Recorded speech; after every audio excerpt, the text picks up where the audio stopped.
In the second week of NHL action, the Leafs have yet to find their first win. 6 games. And I'm faced with the task of summing it up. Welcome to the penalty box.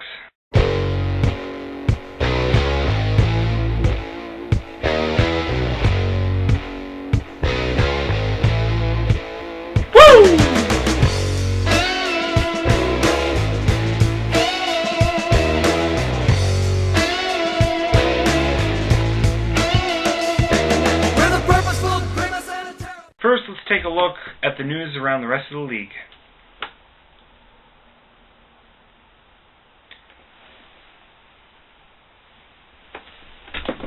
Shizness. In a story that just makes me sad,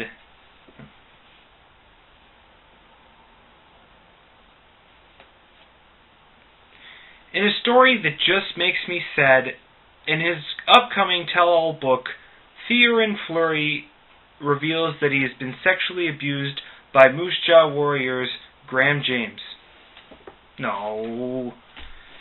In a story that just makes me sad, Theoren Fleury, in his upcoming tell-all book, reveals that he was sexually abused by former Moose Jaw Warriors coach Graham James. The excerpt from Fleury's book, released through Maclean's magazine, reads, "James destroyed my belief system.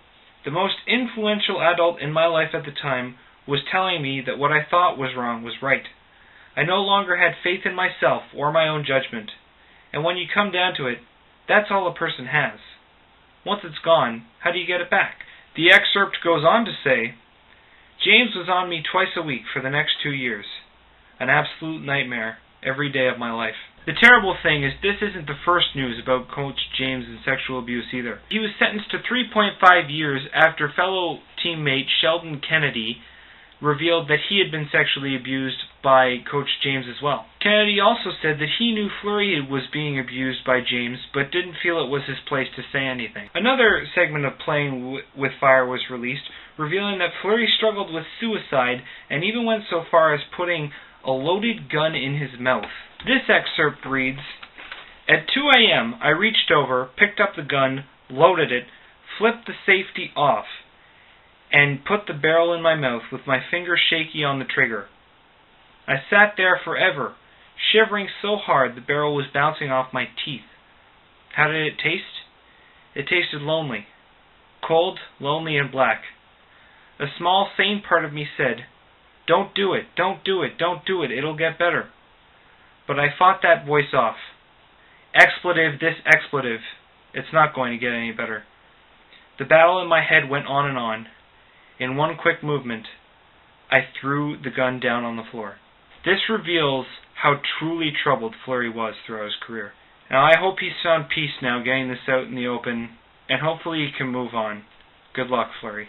Moving on, there seems to be more trouble in Ottawa as Chris Neil and Jason Spezza got into a tussle at practice. A dispute started between Neil and Spezza that quickly escalated when Neil gave Spezza a two-handed slash to the back of the legs, which made Spezza return the favor.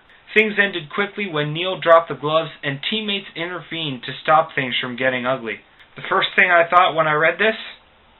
Typical Chris Neil. This fits his MO, not only getting into a tussle with a teammate, but someone who's much smaller than him. I mean, we all saw this before with Magnus Arvidsson and Martin Havlat. Corey Clouston played it off, attributing it to intensity. Sorry, Corey, but intensity would amount to getting into a shouting match, not a slashing match. Then again, maybe Ray Emery was just a very intense player? In a story that just doesn't make any sense, former Edmonton Oilers owner Peter Pocklington, famous for building the Oilers dynasty of the 1980s and then infamous for trading Wayne Gretzky away to the LA Kings, claims in his new book, I'd Trade Him Again, that Harold Ballard and him had a deal worked out that would see the Leafs and the Oilers swap cities. Pocklington claims that Harold Ballard came to him in financial troubles and proposed that after being paid $50 million, he would take the Maple Leafs and move to Edmonton, and Pocklington would move the Oilers to Toronto. Pocklington said he agreed to the deal, but that Harold Ballard backed out at the last minute, finding another way to solve his debt. To me, this is a garbage rumor. It's just a ploy to sell books. Really, Pocklington, you couldn't come up with anything better? What motivation would Ballard have for moving the Maple Leafs? I mean, Ballard did a lot of stupid things, but this just tops them all. Even if Ballard was in financial trouble, there are a lot of easier and better ways to get out of debt than this. I mean, the most successful debt recovery technique I can recommend would be remain owner of the Toronto Maple Leafs. Furthermore, why would Pocklington accept a deal like that? I mean, you have the most promising franchise in the NHL, the best player in the game, a growing fan base with lots of disposable income because of the Alberta oil boom. It doesn't get much better than that. Another thing I don't get is, how is this going to help Pocklington's image in Edmonton? One of the goals of this book was to repair Pocklington's image, which was torn to shreds after he traded away Wayne Gretzky. But lots of people in Edmonton hate Toronto, and when you're telling the people of Edmonton you were willing to pay someone $50 million just so you could move out of the city, how do you think that's going to go over? Staying with Edmonton, Edmonton Oilers head coach Pat Quinn was fined $10,000 by the league after comments he made after a match versus Calgary. Quinn was upset by what he considered a dirty hit by Jerome Iginla on Sheldon Souray. Iginla tripped Sheldon Souray into the boards in the second period last Thursday, giving Souray a mild concussion and forcing him to leave the game, while Iginla served only a tripping minor. Quinn's exact comments were, "I don't understand the players of today. If that had happened in the old days, he would have got hit over the head with a stick right after. It was a pretty dirty play, in my opinion. He poked his feet out and then piled on top of him. Somehow, they never deal with that crap, and they won't let vigilante stuff happen to deal with it. It's disappointing." In a release, Colin Campbell stated that Mr. Quinn's comments were inappropriate and without justification. Two thoughts about this. 1. How does that cost $10,000? It's not uncommon for coaches to run their mouths and express disappointment with the enforcement of rules. I mean, look at Buffalo coach Lindy Ruff. He runs his mouth after every single game. My second thought is, he's right. The NHL is making it more and more difficult to police the game. I mean, in the years that Bettman took over the league, if there was a player that performed a dirty hit on another player, the player that performed the hit would pay the price.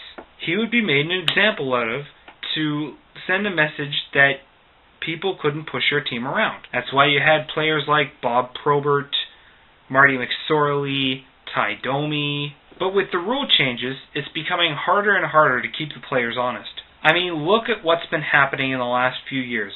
With tough guys and enforcers in the NHL dwindling, cheap shots have increased. So I agree with Pat Quinn. Oh, excuse me guys, I gotta take this. Hello? Oh, hi Colin, I'm just doing a vlog here, can it wait? What? What do you mean I've been fined 10 grand? That's it for the news this week. Watch part 2 where I talk about the games, if you can call them that. But usually a real hockey game requires effort from both teams. Whatever, just click the response below or the link in the sidebar and it'll take you right there.